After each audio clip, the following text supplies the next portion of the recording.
Welcome dear rockets. आज हम देखने वाले हैं नैनेना। मूवी की शुरुआत एक घने जंगल को दिखाने से होती है, जहां पर हम एक फॉरेनर को देखते हैं जो कि ट्रैकिंग के लिए वहां पर आया है। फिर वो अपनी गाड़ी को रोककर पैदल ही आगे बढ़ता है और तभी अचानक से कोई उसके पैरों को पकड़कर घसीटने लगता है, फिर थोड़ी दूर पर जाकर छोड़ देता है। वो फॉरेनर वहां से भागने की पूरी कोशिश करता है, तभी उसके आसपास की मिट्टी और बाकी चीजें हवा में उड़ने लग जाती हैं, जिसके साथ ही वो फॉरेनर उस मिट्टी के अंदर धंसता चला जाता है। और इसी के साथ ये सीन यहाँ पर होता है कट। अगले सीन में हम दिव्या को देखते हैं जो कि एक आर्कियोलॉजिस्ट है, और तभी दिव्या के बॉस उससे कहते हैं डीएसपी का मुझे फोन आया था, उन्हें एक केस में हमारी कुछ मदद चाहिए, जिस केस के बारे में वो मिलकर ही बताएंगे और मुझे इस काम के लिए तुमसे बेहतर कोई नहीं लगता, इसलिए तुम वहां जाओ और इस इन्वेस्टिगेशन में उनकी मदद करो। ये सुनकर दिव्या वहां जाने के लिए तैयार हो जाती है। इसी के साथ हम दिव्या को डीएसपी के सामने देखते हैं जो कि उससे बताते हैं कि 2 दिन पहले जंगल में एक फॉरेनर कहीं मिस हो गया, जिसकी जब हमने तहकीकात की तो वहाँ जंगल में हमें उस अंग्रेज का कैमरा, मोबाइल और बाकी चीजें मिली, और साथ ही किसी को घसीटने के निशान भी मिले थे। बाकी फुटप्रिंट्स की बात करें तो वो सिर्फ उस अंग्रेज के ही मौजूद थे। और जब हमने वहाँ के फॉरेस्ट रेंजर से बात की तो उसने हमें बताया कि जिस जगह वो अंग्रेज गायब हुआ वहाँ पर करीब 15 से 16 साल पहले एक दलदल था। तो अब तुम्हारा काम यह है, तुम उस जगह की मिट्टी को चेक करके मुझे रिपोर्ट बना कर दो। वहाँ पर अभी तक हमने इसलिए खुदाई नहीं करवाई क्योंकि हमें अंदाजा नहीं है कि अंदर की मिट्टी कैसी है,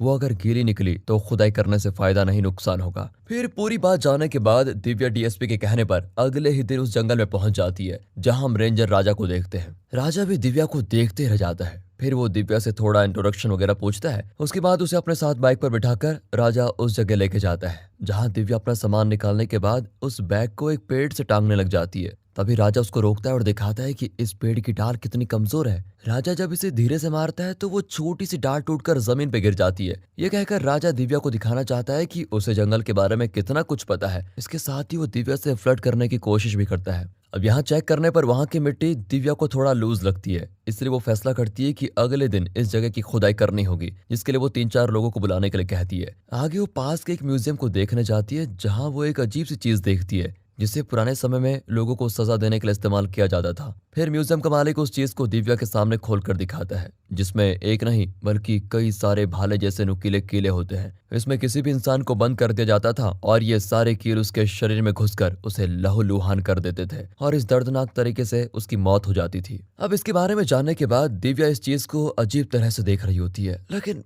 फिर वो वहां से चली जाती है। अब अगले दिन हम दिव्या को दोबारा उसी जगह पर देखते हैं जहां खुदाई चल रही होती है। उनसे दिव्या धीरे धीरे खुदाई करने के लिए कहती है और ये भी कहती है कि अगर आपको कुछ मिले तो मुझे जरूर बताइएगा। यहाँ भी राजा दिव्या के साथ फ्लर्ट करने की पूरी कोशिश कर रहा होता है। वो दिव्या की पीठ पीछे एक अजीब सा डांस करते हुए चलता है। इसी बीच खुदाई करने वालों को कुछ मिलता है और वह दिव्या को इस बारे में बता देते हैं, जिसके बाद जब दिव्या देखती है तो वो असल में एक इंसान का कंकाल है। फिर दिव्या उसको साफ करके राजा से मदद लेकर बाहर निकालती है। अब पुलिस स्टेशन में डीएसपी दिव्या से कहता है कि यकीन नहीं हो रहा, आखिर 4 दिनों में कोई इंसान कंकाल कैसे बन सकता है। अब इसका तो एक ही मतलब हो सकता है कि या तो ये उस फॉरेनर की बॉडी है या फिर किसी और की, और इस बात को जानने के लिए हमें कंकाल को फॉरेंसिक्स में भिजवाना होगा। फिर दिव्या फॉरेंसिक के डॉक्टर से मिलने जाती है और उनसे कहती है कि आपको पता लगाना है कि ये बॉडी कितने साल पुरानी है। इस पर डॉक्टर कहते हैं कि ठीक है, मैं आपको पता लगते ही सारी बात बता दूंगा। फिर वो डॉक्टर से एक फेस मैपिंग सॉफ्टवेयर की मदद से उस स्केलेटन के चेहरे को बनाने की कोशिश करते हैं, क्योंकि उनका मानना होता है कि ये बॉडी 100 साल से भी ज्यादा पुरानी है। फिर जब वो फेशियल सॉफ्टवेयर उस पर स्किन चढ़ाता है तो उसको देखकर डॉक्टर दंग रह जाते हैं। इसी बीच हम राजा को देखते हैं जो कि रात को अपने रूम की तरफ जा रहा है। तभी वो देखता है कि एक महिला डीएसपी के घर के अंदर चली गई है,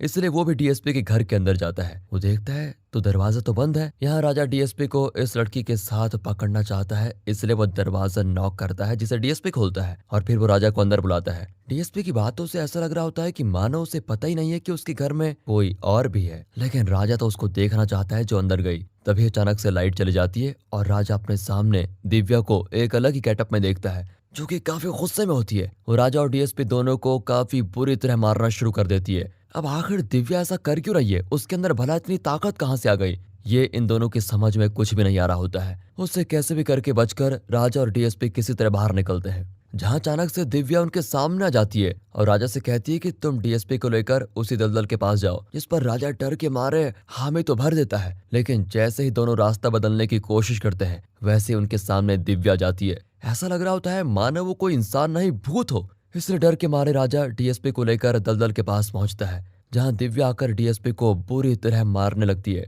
और साथ ही वो राजा से उसी तरह डांस करने के लिए कहती है जैसे कि वो सुबह दिव्या के पीछे करते हुए चल रहा था। फिर डीएसपी काफी ज्यादा मार खाने के बाद वहां से भागने की कोशिश करता है तो दिव्या मिट्टी के अंदर से एक भाला निकालती है जो देखने से काफी भारी लग रहा होता है और उसे डीएसपी की तरफ फेंक देती है जो कि डीएसपी के शरीर को आर पार कर देता है। और यहाँ डीएसपी की मौत पर दिव्या जोर से हंसती है और वो राजा को भी ऐसा करने के लिए कहती है। वो राजा से कहती है कि तुम मुझे बाइक पर बैठाकर उसे लटकाए हुए लेकर चलो। राजा बेचारा डर के मारे ऐसा ही करता है और फिर कुछ दूर जाने के बाद वो देखता है तो वहां पर दिव्या होती नहीं बल्कि वो गायब हो चुकी है। ये देखकर वो जल्दी से बाइक स्टार्ट करके भाग जाता है। फिर अगली सुबह उस जगह हम पुलिस को देखते हैं जिन्हें राजा बताता है कि मुझे यहाँ रहने वाले एक आदमी ने खबर दी थी। दूसरी तरफ दिव्या को फॉरेंसिक डॉक्टर बताते हैं ये स्केलेटन तुम्हारा है क्योंकि इसके फेशियल फीचर्स तुमसे काफी ज्यादा मिलते हैं। बाकी और कंफर्म होने के लिए डॉक्टर्स दिव्या के बोन स्ट्रक्चर्स को स्कैन करके उसके स्केलेटन के स्ट्रक्चर से मिलवाते हैं तो वो परफेक्टली मैच कर रहा होता है। ऐसा लग रहा होता है कि मानो दिव्या का फिर से जन्म हो गया हो क्योंकि ये स्केलेटन तो 100 साल से भी ज्यादा पुराना है। अब ये बात जानकर दिव्या के साथ डॉक्टर भी बिल्कुल हैरान होते हैं। वहीं इधर सीनियर ऑफिसर को जब पता चलता है कि ये भाला करीब 40 किलो का है और इस पर से उन्हें जो फिंगरप्रिंट्स मिले हैं वो किसी लड़की के हो सकते हैं। फिर फॉरेंसिक की रिपोर्ट देखकर ऑफिसर पूरी तरह दंग होता है और वो सोच में होता है कि भाले को, वो भी इतने भारी भाले को, एक लड़की कैसे उठा सकती है और उससे किसी का कत्ल कैसे कर सकती है। इसी बीच वहां पर एंट्री होती है डीएसपी के 2 भाई और एक बहन की जिनका नाम अरविंद, महेश और मल्लिका होता है। वो अपने बड़े भाई की लाश को देखकर काफी रोते हैं और साथ ही उस आदमी को खत्म कर देना चाहते हैं जिसने उनके बड़े भाई को मारा। अब ये सब कुछ देखकर राजा की तो हालत ही खराब हो जाती है। पुलिस उस एरिया के आसपास रहने वाली सभी लड़कियों के फिंगरप्रिंट्स लेती है लेकिन कोई भी मैच नहीं करते। ये केस बहुत ही जटिल होता जाता है। दूसरी तरफ दिव्या से मिलने उसका भाई विक्की आता है जिससे दिव्या कहती है कि कल मैं एक काम से थोड़ा पास के गांव में जा रही हूँ तो थोड़ा देर से आऊंगी। दरअसल दिव्या भी उस लड़की के बारे में जानना चाहती है जो 100 साल पहले मरी थी। वो इसके लिए सबसे पहले राजा से मिलने जाती है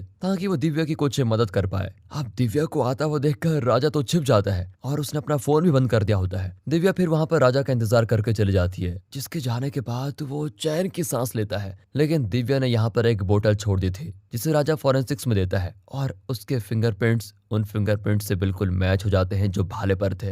ये बात फॉरेंसिक वाला इंस्पेक्टर से बता देता है तो इंस्पेक्टर पूछताछ के लिए राजा को पुलिस स्टेशन बुलाता है जिस पर राजा दिव्या को कॉल करके कहता है कि तुम पुलिस स्टेशन आ जाओ, तुमसे कुछ जरूरी काम है। फिर वो इंस्पेक्टर से कहता है कि दिव्या यहाँ पर आ रही है, आप उसे अरेस्ट कर लो।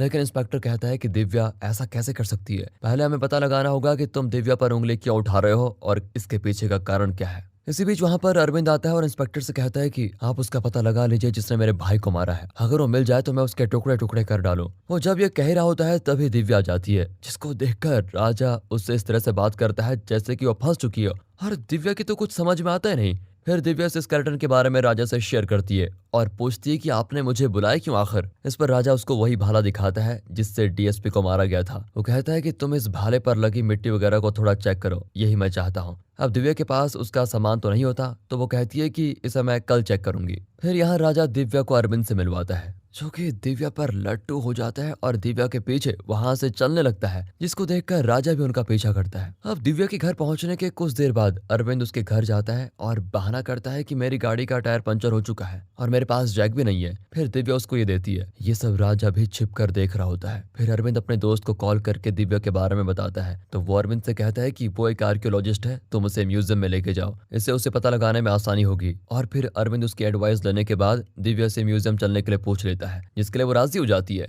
अब दिव्या तैयार होने के लिए अंदर जाती है और फिर उसी गेटअप में बाहर निकलती है जिस गेटअप में दिव्या ने डीएसपी को मारा था। उसे इस तरह देखकर तो राजा की हालत बिल्कुल खराब हो जाती है मगर वो फिर भी दिव्या और अरविंद का म्यूजियम तक पीछा करता ही रहता है। फिर म्यूजियम के अंदर से राजा को अरविंद के चिल्लाने की आवाज आती है और ये सुनकर राजा दिव्या का वीडियो बनाने चला जाता है ताकि वो दिव्या को अरेस्ट करवा पाए। उधर दिव्या अरविंद को बुरी तरह मार रही होती है जिससे म्यूजियम का सारा सामान टूट फूट जाता है। जिसके जब राजा वीडियो बनाने जा रहा होता है तो उसमें तो दिव्या दिखती ही नहीं, जैसे मानो कि वो कोई भूत हो। ये देखकर राजा और भी हैरान हो जाता है और फिर वो अरविंद को उसी डिवाइस के अंदर बंद कर देती है जिसमें पुराने समय के लोगों को बंद करके मार दिया जाता था और उसके अंदर काफी नुकीले कीले लगे होते हैं जिसमें बंद करने के बाद वो उसे नीचे गिरा देती है जिससे अरविंद की मौत काफी ज्यादा तड़प तड़प कर होती है। और उसके मरते ही दिव्या फिर से खुद ताली बजाने के साथ राजा से भी ताली बजवाती है जिसके साथ ये सीन यहाँ पर कट होता है। अब अगले सीन में हम दिव्या को पुलिस स्टेशन में देखते हैं, जिसे पुलिस ने बुलाया होता है क्योंकि अब एक और खून हो चुका है। यहाँ मलिका और महेश भी आए होते हैं, जिनके सामने राजा फॉरेंसिक डॉक्टर को लेकर आता है, जो कि उस स्केलेटन के बारे में बताता है जो करीब 120 साल पुराना है और ये स्केलेटन दिव्या का ही है। ये बात सुनकर तो सीनियर ऑफिसर भी कंफ्यूज हो जाते हैं कि ये कैसे हो सकता है, और वो दिव्या को सीधा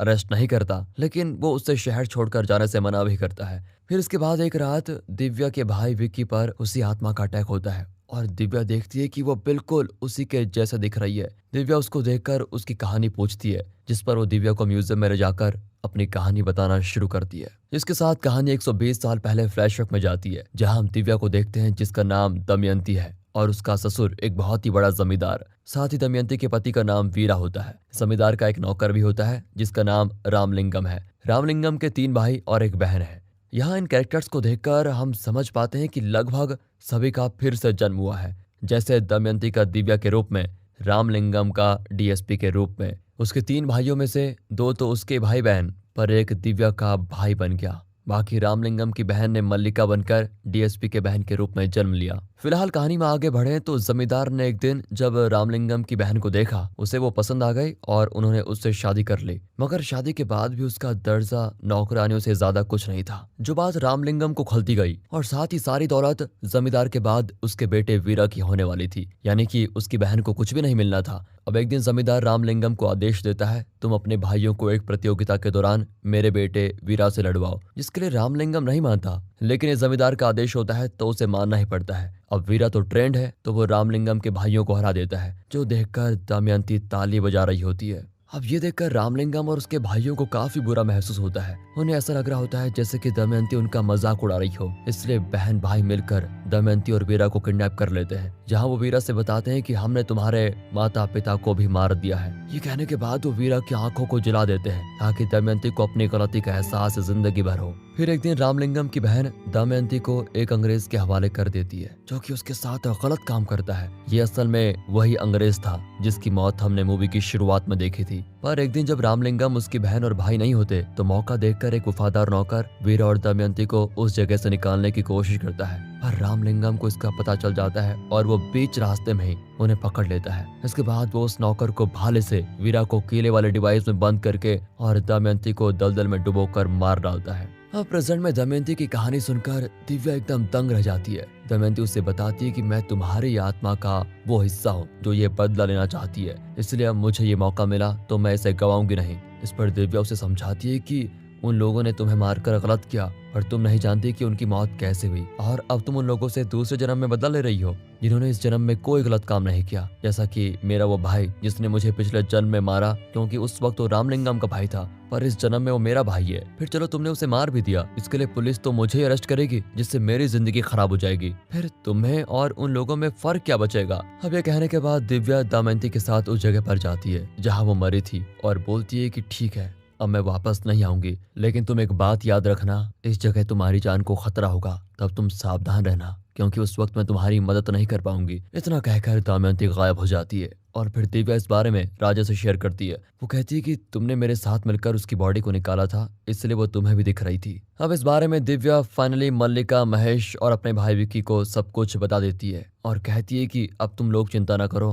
क्योंकि मैंने दमयंती को वापस भेज दिया है, तुम्हारी जान को किसी से कोई खतरा नहीं। लेकिन रात के वक्त मल्लिका और विक्की को दमयंती दिखती है और मल्लिका विक्की से कहती है कि तुम अपनी बहन को मार दो, जिससे हमारी जान बच जाएगी, और साथ ही साथ इसके बदले मैं तुम्हें काफी पैसा दूंगी। फिर विक्की मल्लिका के कहने पर अपनी बहन को ही जहर देने जाता है, पर बाद में वो अपने कदम रोक लेता है। फिर रात में उसको सपने में फिर से दमयंती दिखती है, तो वो दिव्या को मारने उसके कमरे में जाता है, पर वो वहां होती नहीं, क्योंकि उसे पता था कि उसका भाई उसे मारने की कोशिश जरूर करेगा। दरअसल उसने उस वक्त अपने भाई को देख लिया था जब वो उसे जहर देने के लिए आ रहा था। इस पर विक्की उसे रोते हुए कहता है कि तुमने काश मुझे कुछ बताया ही नहीं होता, क्योंकि तब से ही मैं डर रहा हूँ। मुझे और मल्लिका दोनों को ही पिछली रात वो दिखी थी। इस पर दिव्या मल्लिका और उसके भाई को अपने घर बात करने के लिए बुलाती है। फिर वो कहते हैं कि दमयंती मानव की एक आत्मा है लेकिन हमें लगता है कि वो खून करने के लिए तुम्हारी बॉडी का इस्तेमाल करती है, तभी तो पुलिस को तुम्हारे फिंगरप्रिंट्स उस भाले पर मिले, इसलिए हमने तुम्हें मारने का सोचा। लेकिन अब हम समझ गए कि ये गलत है, इसलिए हमने फैसला किया कि हम दोनों खुद ही जान ले लेते हैं, तभी हमें मुक्ति मिलेगी।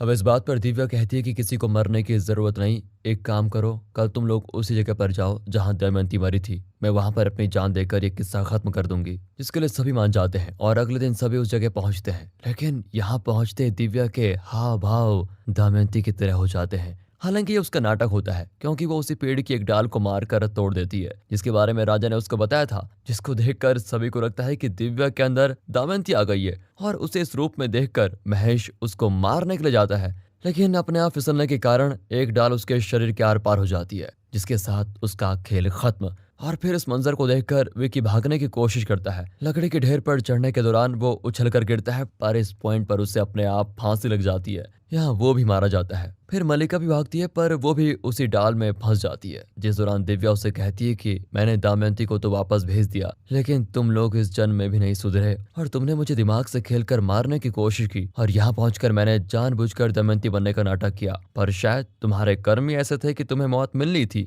यही वजह है कि मेरे और दमयंती के कुछ किए बिना ही तुम सभी मारे गए। इतना कहकर वो चली जाती है और दमयंती की तरह मल्लिका भी उसी दलदल में समा जाती है। अब क्योंकि बारिश हो रही होती है तो उससे बचने के लिए दिव्या राजा के ऑफिस पहुंचती है, पर वहां उसे पता चलता है कि राजा का ट्रांसफर हो चुका है और उसकी जगह एक नया रेंजर आया है, जो कि कोई और नहीं उसके पिछले जन्म का पति वीरा है, जिसे दिखाते ही ये मूवी यहाँ पर खत्म होती है। बाकी दोस्तों, आप हमारे दूसरे चैनल मूवीज वेदर को भी सपोर्ट करें, उसे भी सब्सक्राइब करके हमें प्यार दें। बाकी अगर आपको ये वीडियो अच्छी लगी हो, एक्सप्लेनेशन अच्छा लगा हो तो लाइक कीजिए, चैनल को सब्सक्राइब। मिलते हैं अगली वीडियो में, तब तक के लिए गुड बाय, अपना ख्याल रखिए and finally thanks for watching.